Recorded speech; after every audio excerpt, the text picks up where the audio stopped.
Oi, sexto. Vamos mudar drasticamente de assunto. Nós estávamos estudando algumas partes do corpo humano, não era isso? Desta aula para frente, nós vamos tratar do estudo do meio ambiente dos seres vivos, que é o que nós chamamos de ecologia. Ecologia é uma palavra, gente, que aparece muito nas mídias, né? Os jornais televisivos, os jornais impressos, a internet fala muito sobre ecologia, ainda mais nesses últimos dias em que nós estamos assistindo o Pantanal em chamas, né? Os incêndios antrópicos, incêndios causados por humanos lá no Pantanal, que está acabando com aquele bioma lindo e extremamente diversificado. Ecologia é um assunto muito recorrente. Ao pé da letra, gente, ecologia significa o estudo dos seres vivos em seu ambiente. A ecologia estuda as relações, a vida dos seres vivos no local, no habitat deles. A palavra logia significa estudo. Eco significa casa, é o estudo da casa, mas não é a casa, quarto, sala, banheiro, é a casa ambiente, é a casa de todos os seres vivos da Terra, o meio ambiente, o ambiente natural.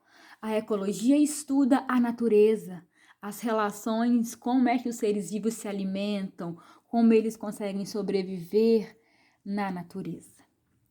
Tudo bem? Vamos começar a estudar então, gente, a ecologia lá do começo dos conceitos. Nós vimos em algumas aulas para trás os níveis de organização dos seres vivos. Vamos voltar nesse modelo?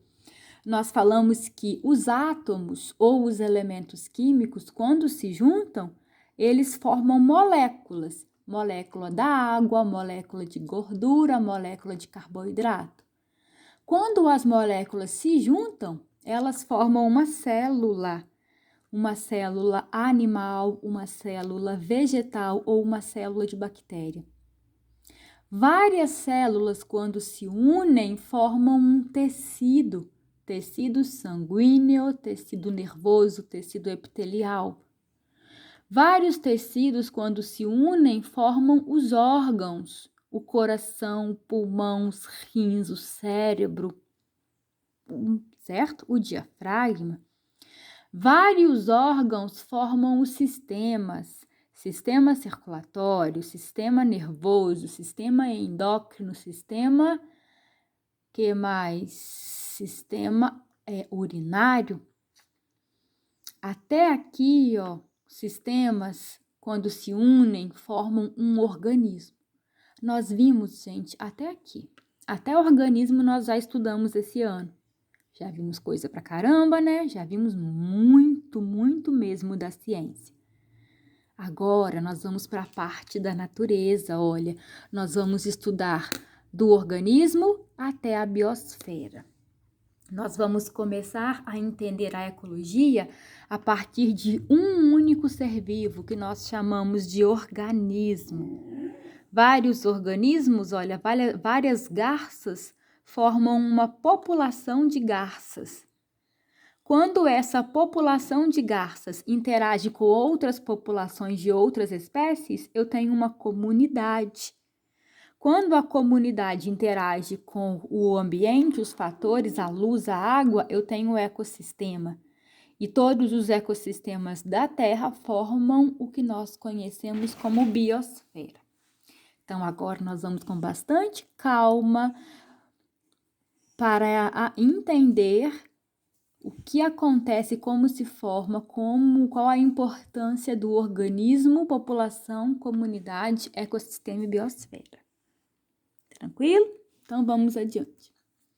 Turma, vamos começar a estudar, então, o que é um indivíduo ou organismo? São palavras sinônimas. Indivíduo e organismo quer dizer a mesma coisa. Dizemos que um organismo, ele é a unidade da ecologia, ou seja, o organismo, ele é a primeira parte da ecologia. Eu parto desse ponto para estudar a ecologia. o organismo. O organismo, gente, ele pode ser de qualquer reino, do reino vegetal, do reino animal, do reino fungi, do reino protista e do reino monera. Uma ameba é um organismo. Uma bactéria é um organismo. Um cogumelo é um organismo. Um roedor é um organismo. Uma lombriga é um organismo. E um pinheiro é um organismo. Eles formam a ecologia. Eu começo a estudar a ecologia a partir deles, do indivíduo, certo? O indivíduo, então, ele é o formador da ecologia. Eu começo a estudar a partir dele. Ele pode ser um organismo invisível a olho nu, como é o caso da ameba e da bactéria, ou ele pode ser um organismo visível. Pode ser parasita, como a lombriga. Pode ser alucinógeno, como esse fungo aqui. Ou pode ser de vida livre. Não faz mal a ninguém. Interessante? Muito. Certo? Outro conceito extremamente importante que nós temos que estudar é o conceito de espécie. Espécie, turma, olha a definição. Diz a ciência que a espécie são seres semelhantes que conseguem ter filhotes férteis. Ser fértil é conseguir ter filho. Então, observe aqui a figura da esquerda, os pinguins primeiro. Depois analisaremos os ursos. Tenho 2 pinguins, né? Um casal de pinguins adultos e um filhotinho aqui. Agora, observe os pinguins. Vamos com a definição? Este pinguim e este são seres semelhantes? São. Perceba que eles têm as mesmas cores, o mesmo formato de corpo, o mesmo formato de bico. Eles têm as mesmas asas no mesmo lugar. Então, sim, esses indivíduos são seres semelhantes. Eles conseguem ter filhotes? Conseguem, aqui é o filhotinho deles, o pinguim bebê. E o pinguim bebê, o filhote, ele é fértil? Ou seja, esse bebê quando crescer, ele consegue ter filhote? Sim. Então, esses 2 aqui são da mesma espécie. Esses 3 são da mesma espécie. Para eu ser da mesma espécie que um outro ser humano, nós temos que, além de ser semelhantes, que conseguir ter filhote fértil. Tudo bem? Observe aqui, esse urso deve ser uma fêmea, né? Porque tem 3 filhotinhos, olha. Essa ursa, ela é semelhante ao urso macho e ela conseguiu ter filhote, ó, 3 filhotes. E os filhotes, provavelmente, eles são férteis. Esses filhotes, quando crescerem, conseguirão ter filhotes. Isso faz com que todos esses 4 ursos aqui sejam da mesma espécie. Você vai pensar assim, Cris, por que o chimpanzé é tão semelhante aos seres humanos, mas chimpanzés e seres humanos são de espécies diferentes? Porque, turma, apesar de os humanos e os chimpanzés apresentarem semelhanças, como, por exemplo, formato do rosto, mesmo número de dedos, ter pelos, isso tudo é semelhança entre humanos e chimpanzés. Nós não conseguimos ter filhotes com os chimpanzés. Isso faz de nós espécies diferentes. Entendido? A espécie é aquele ser que consegue cruzar com o outro e ter filhote. O indivíduo é a unidade da ecologia, é a parte onde a gente começa a estudar a ecologia. Tudo bem?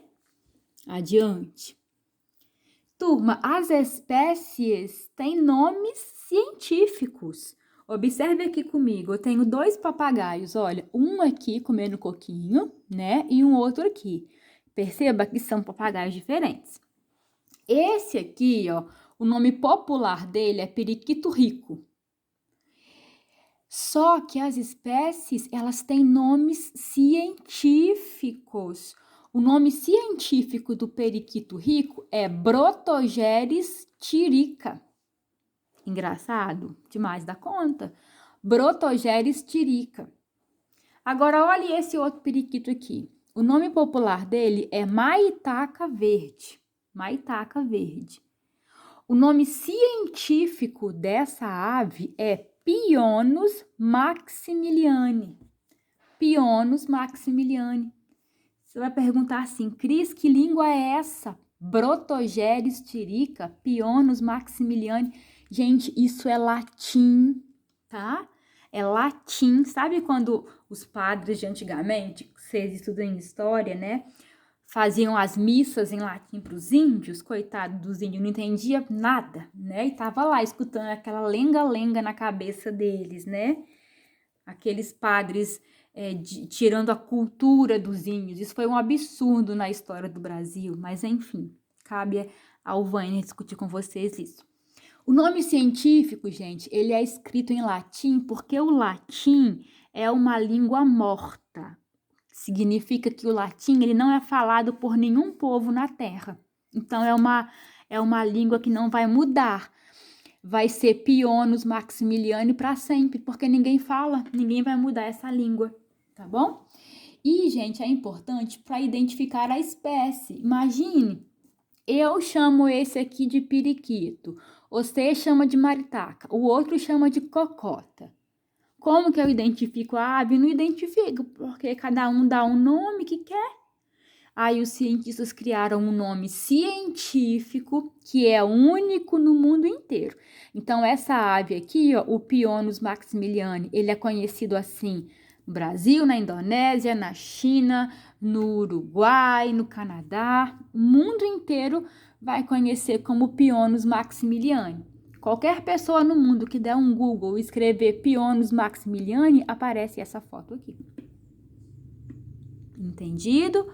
Então, o nome científico é escrito em latim, geralmente são duas palavras, ó, Pionus maximiliani, Protogeres tirica, para poder tornar o nome da espécie universal, ser conhecido universalmente, porque nome popular, periquito, papagaio, cocota, maritaca, né, confunde o estudo dos cientistas. Adiante. Bom, o que é uma população? Uma população é definida como conjunto de seres da mesma espécie. Olha como é fácil entender a população, gente. Observe a primeira imagem. É um monte de joaninha, não é? Então, é um conjunto de joaninhas. Todas são iguais? São. Então, todas são da mesma espécie. Conjunto de joaninhas da mesma espécie é uma população de joaninhas. Embaixo tem vários pinguins. 1, 2, 3, 4, 5. Eu tenho uma população de pinguins. Por quê? Porque todos esses seres aqui são da mesma espécie. Eles têm o mesmo nome científico? Sim, são da mesma espécie. Todas essas joaninhas têm o mesmo nome científico? Sim, porque todas são da mesma espécie. Na figura da direita, eu tenho cogumelos. Olha, vários. 1, 2, 3, 4, 5, 6, 7, 8, 9, 10, 11, um monte. Todos esses cogumelos aqui, juntos, vivendo nesse tronco, formam uma população de cogumelos. Cogumelos são fungos. Lá no meu intestino é cheio de bactéria, então tem uma população de bactérias. Quem tem piolho, tem na cabeça uma população de piolhos, ok? Quem tem sarna, tem no seu corpo uma população de sarnas. Quem tem lombrigas, tem no seu intestino uma população de lombrigas. Eu defino população como conjunto de seres da mesma espécie. Ah, Cris, então, o canteiro de cebolinha da minha mãe é uma população? Sim, porque todas as cebolinhas são da mesma espécie. E o canteiro de couve é uma população? Sim, uma população de couves. Por quê? Porque todas as couves são da mesma espécie. E os tomates que vocês plantaram? Então, eles formaram uma população? Sim, vários tomates da mesma espécie, temos uma população de tomates. Legal? Demais da conta. Tá bom? Vamos adiante mais um pouquinho. Comunidade. O que é uma comunidade na ecologia? Uma comunidade, gente, é um conjunto de populações. Então, são várias populações juntas vivendo em um local durante certo tempo. Por exemplo, figura da esquerda. Eu tenho uma população de cogumelos, não tenho? Que são fungos, ó. 1, 2, 3, 4, 5, 6, 7 cogumelos. Então, aqui eu tenho uma população de cogumelos. Mas eu também tenho uma população de grama. Vocês estão vendo? Grama é um vegetal. Gente, quantas populações eu tenho aqui?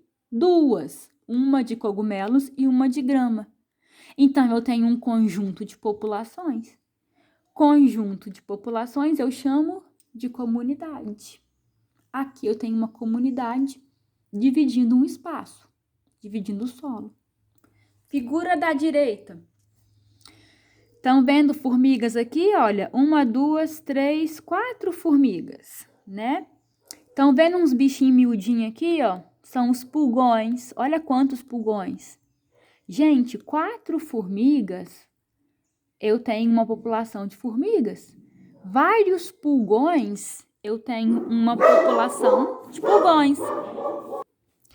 Cachorro latiu aqui, gente, desculpa. Voltando aqui nessa figura, eu tenho uma população de pulgões, que são esses bichinhos roxinhos aqui, esbranquiçados, né? E uma população de formigas. Tenho quantas populações aqui? 2. 2 já é um conjunto de populações. Então, eu tenho, na verdade, uma comunidade. Certo? Tranquilo? Adiante. Ecossistema. Agora, muita atenção, turma, que fala-se muito em ecossistema. O ecossistema, ele é definido como uma estrutura formada por seres vivos e não vivos. Os seres vivos são fáceis de identificar. Olha, a perereca, a cobra, a barata, a samambaia, a bactéria, a ameba, são todos seres vivos.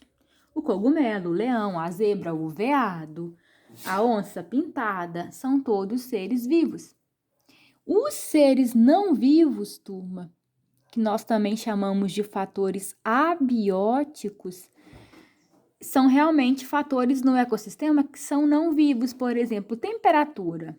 Temperatura é ser vivo? Não. Então, é um fator não vivo. pH do solo, se o solo é ácido ou básico, isso é vivo? Não. pH do solo. Luz. Luz é vivo? Não, luz é não vivo. Água é vivo? Não, água é não vivo. Então, perceba que temperatura, luz, água, pH do solo são fatores não vivos, que eu chamo de abióticos.